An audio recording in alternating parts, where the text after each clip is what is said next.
Sound check, 1, 2. This is the 217 Recovery Podcast with Corey Winfield. And he knows as soon as he gives it to her, he's gonna give her his heart to her too. And we'll have kids and get married. That's too far. Holy shit. Good day, mate. It is the 31st of March, 2020. My name is Winfield. I am from the future. My dad Corey used to do a spot on radio, and what's up? My name's Corey Winfield. I have special guests. Thank you. I wanted the appropriate introduction. Her name is Marney. No, her name is Marney, and I really want to do accents tonight, but she doesn't really want to. I'm not feeling the accents tonight. You don't do accents? No. You don't have fun in recovery? No, of course I do. I'm just not feeling the accents. What do you do for fun then if you don't do accents? Well, I'm just not feeling the accents tonight. That's all. Just because you're not feeling it doesn't mean you can't do it. I'm not going to do it. It's part of recovery, doing things that you're not comfortable with. I'm not going to do it. Oh, Jesus. Was that your George Bush? Yes. That's the old George Bush. Yeah. Wouldn't be pertinent. Exactly. It's as far as I go. Was it pertinent? That was an impersonation, not an accent. Well, I think that you're doing great in your recovery, though, babe. I think it's going well for you. Yeah. But no, tomorrow, big day around the country, around the world. Have you heard? What is it? April Fool's Day. April Fool's Day tomorrow. April Fools. That's right. You asked me earlier, what's your plan? Like I'm supposed to tell you? Oh, jeez. Is that how it works? No. No? I've never been an April Fool's like prankster. Really? Yeah, I got some good ones. See, I'd be scared of yours. I told you that. I'd be scared of what you'd come up with. So we had to make a pact. No April Fool's jokes. Oh, I gotta find that because we talked about this earlier, and I had a really good one when I lived in Arkansas, and I worked with this guy. His name was Kelly Fuss. It's Fuss, and he went by Kelly Ray, but we'd always just call him Fuss. Like normally, if you have like a fake radio name, people respect it, but for some reason we didn't. We was like, "What's up, Fuss?" He's like, "It's Foos." But he had this really, and my mom, she backed me up on this. She knows how he sounded, and he was complaining that because I had a live broadcast from Hooters that I was going to for like March Madness or something, and he was like, "Well, my station never gets remotes. I never get to broadcast live." And he worked for the news station, and the news stations, they're not really targeting, like they're not targeting a 65-year-old man to come in there, even though they should because they got money, but they're targeting the younger demo.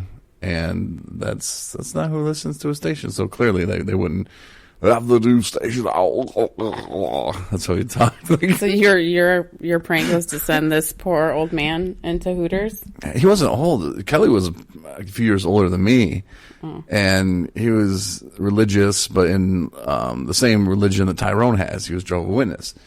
But he was just real... I can't do that because my girlfriend or his wife actually, and my wife. But then he would always come and try to like tell us all the dirty stuff he did over the week. He was like, "Yeah, she was wearing these high heels, wah wah wah wah." If you know what I mean, that's what he'd say. We would just look at him and be like, "I told you, I still don't believe that he sounded like that." No, he didn't. I called my boss at the time. Like, what is this guy doing here? Like, if he does one more school closing on my radio station at 10 in the morning, this is ridiculous. Like. And he even said it in there. Well, you've been in school already because when I've already started. But here's a list of school closings. I'm like, dude, we're in the middle of a 95-minute commercial-free rock block. That means we don't stop the music for 95 minutes.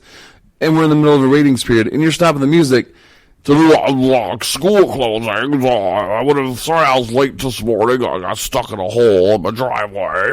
I'm like, does it put the lotion on too, man? Like, this guy was like straight up out of a horror movie for radio people. Like, I mean, it's funny if he was like on another station that didn't affect my ratings or my bonuses, but the fact that he was, it wasn't funny. Like, if he'd have been on like some competition station across town, oh, I've been just listening all day, waiting for him to pop in. I would have been like, yes. Right? People are listening to my station right now because he's on that one. But anyway, my boss was like, well, you know, he's under the poverty level, so we can afford him. I'm like, but that doesn't make sense. But yeah, anyway, so the guy, and my old friend Steve, he, oh my God, he would say that he sounded like he had a bag of Richards in his mouth, and they were not only like stuffed down his throat in his mouth, they were also doused in syrup. I don't know what Richards are, though. You know? No. You do too. You're just trying to play coy.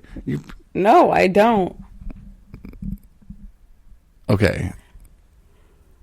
You ever heard a man named Richard? Yeah. There's a nickname for it, right? Okay. I gotcha. What is it? I get No, what say you're it saying. now, I dirty get what girl. you're saying. No, I see what you're saying. Oh, yeah, I'm the dirty man. Oh. Yeah. So anyway, so that's what he'd always say, that he had a bag of those stuffed down his throat and coated in syrup, and that's what he sounded like. Straight up. I'll pull it up on my phone. I'm sure I have it somewhere in there. I think you owe it to the listeners to actually have them here now. So I don't think you believe. Well, no, I'll put it on our fun page. Okay. Yeah. And maybe I'll do an interview with him, but he doesn't have anything about recovery he'd like to talk about. Well, except for the sexual addiction. Oh, wow, wow, wow. Like the weirdest noises. You've been laughing about him ever since you started talking about him earlier. We mess with him so hard. Like, you know how the saying goes, that's what she said? Yeah. We're out there trying to fix one of the station vehicles, and I am not a fixer of vehicles. And I'm out there, and we're trying to just get the cover off to look at a fuse, and he's, well, you need this or that. And we're like, well, it's too big. Well, that's what I told her.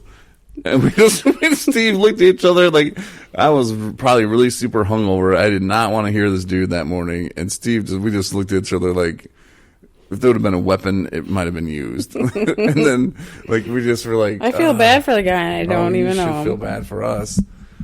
We're the ones who had to put up with it one time. Oh, there's so many stories I can just tell you, like, from the fire that's blazing across town. He interrupts my station again to tell about this fire. And I'm like, wait a minute, I'm taking dude to go get his bike. I'm going to be on the same road. Maybe I'm like thinking I should, take a different road. It's going to be crowded and packed. And no, nothing on this road. You get there, I'm like, okay, I'm at the place where this big fire is taking place. I don't even see a fire truck.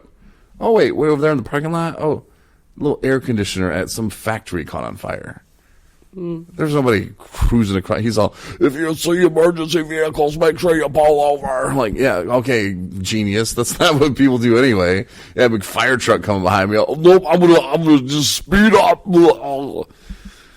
I mean, I don't know what to do. Oh, I was so mad at him. Oh, I lost my S-H-I, I think Chris would say T on that dude. Oh, and he was like, well, I quit. I'm like, good. And Steve was all happy. He's like, you made him quit. I'm like, ah. My boss calls me. He's like, did you just make Cully quit? I was like, yes. Well, we can't have that. I'm like, yes, we can. I was like, I did nothing to him. It was not physical. Just told him this and that. And then, no, I came back up there later and he didn't quit, unfortunately. But no, then he took a job. And sorry to talk about it. This is just fun stuff in how to mess with people. Okay.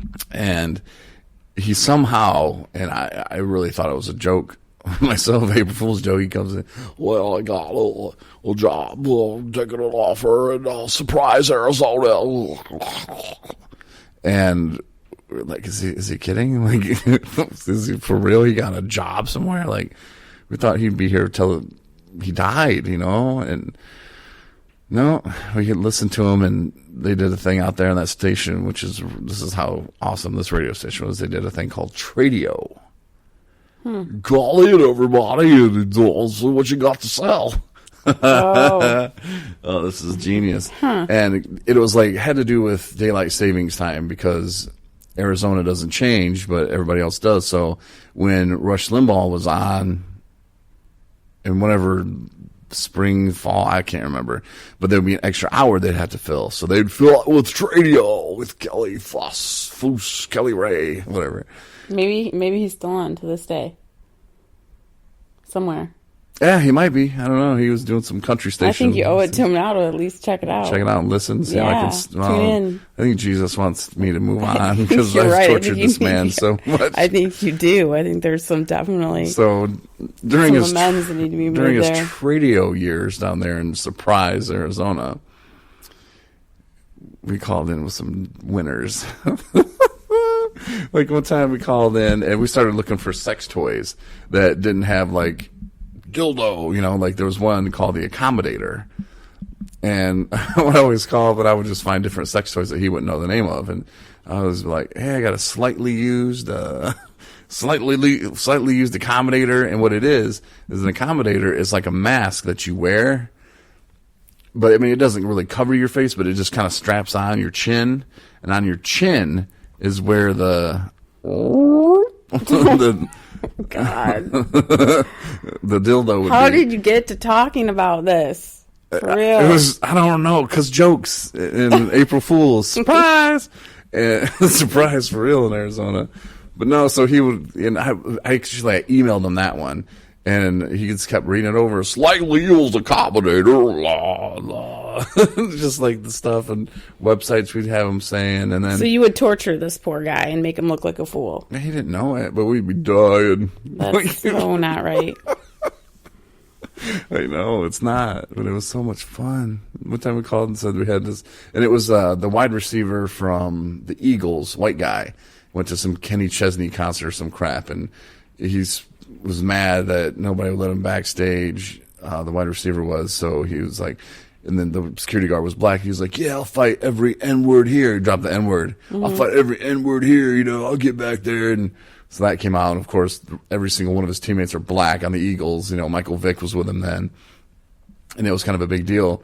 His name was Riley Cooper, and my friend, because I got all my friends involved too from radio. So my friend Jeff called, and hey man, this is what you need to say. Say Riley Cooper. Say you got this parrot that you're trying to sell. So he said he's getting rid of this parrot because all it says is racial slurs, and Kelly's like, oh, parrots talk, and his co-host starts laughing because I think was in on that. Somebody's messing with Kelly big time because all these calls are just too much fun. Like the co-host didn't really say much because he was kind of entertained by it all, and he seemed halfway normal, so he was probably just getting a kick out of it. And the guy's like, yeah, parrots talk. He's like, oh, I never do that.